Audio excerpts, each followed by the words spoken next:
문창극 총리 후보자에 대한 KBS 9시 뉴스에 대해서 방송통신심의회 심의에 대한 얘기를 드리겠습니다.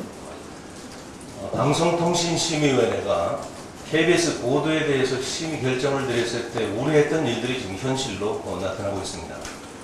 방송위 산하에 보도교양특별위원회가 있는데 지난 1일 문창극 총리 후보자의 명백한 사실을 보도했던 KBS 뉴스 9에 대해서 법정 제재를 한다는 다수 의견을 냈습니다. 방심위 최종 날짜가 KBS 사장 면접 날짜와 같은 9일로 예정이 되어 있습니다. 왜 하필이면 이 같은 날 방송 시인을 하게 되는지, 혹시 KBS 사장 후보 선정에 영향을 미치려는 저희는 아닌지 의심스럽습니다. 이번 편파심의 원인은 여당 추천 6인, 야당 추천 3인으로 구성된 방심위 지배구조에 있습니다. 방송통신심의위원회는 KBS와 마찬가지로 지배구조 개선이 반드시 필요합니다. 공정한 보도를 정권의 입맛에 따라서 편파 심의하는 일이 발생하지 않도록 해야 합니다. 우리 당은 방송통신위원회 설치법 개정을 통해서 잘못된 공영방송의 지배구조를 여당 추천 5인, 야당 추천 5인, 다시 말해서 여야 동수 지배구조로 반드시 개정해 나가겠습니다. 다음은 4대강 사업 실패와 지리산댐 건설 음모에 대해서 말씀드리겠습니다. 어제 국토위원회에서 서승환 장관은 4대강 사업이 실패했음을 사실상 인정했습니다.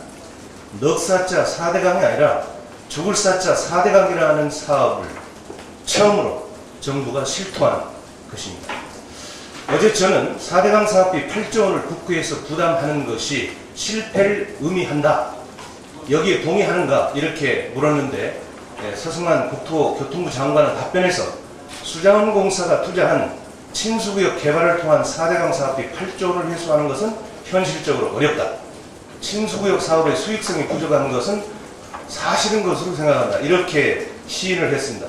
이것은 대단히 중요한 정부에서 최초의 시인한 것으로서 장관이 여기에 대해서 책임을 져야 될 상황입니다. 여기에 대해서 두 가지 문제가 발생이 됩니다. 첫째는 실패한 정책에 대한 책임자를 반드시 사법 처리해야 한다는 것입니다. 이것은 국민적 공론을 얻고 있습니다. 그런데 그들은 지금 모두 다 현직에서 퇴직하고 없습니다.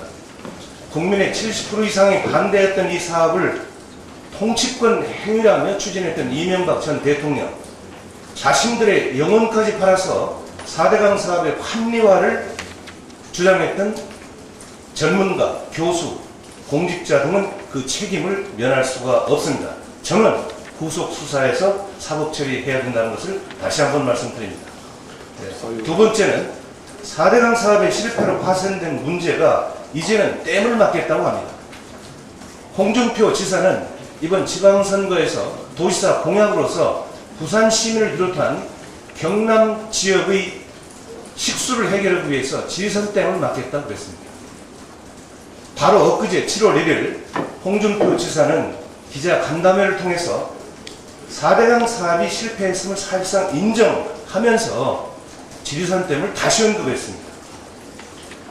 홍 지사는 지리산댐 건설 이후로 한 달이나 빨리 찾아온 낙동강의 녹조, 이것을 들었습니다. 그런데 그 녹조의 원인은 질소와 인이 함유된 축산 폐수와 생활 하수가 많이 유입됐기 때문이라고 홍 지사는 밝히고 있습니다. 그렇다면 4대강 건설 사업은 정부가 실패한 것이고 생활 오수 내지는 축산 폐수를 단속하지 못한 것은 홍준표 지사의 책임입니다.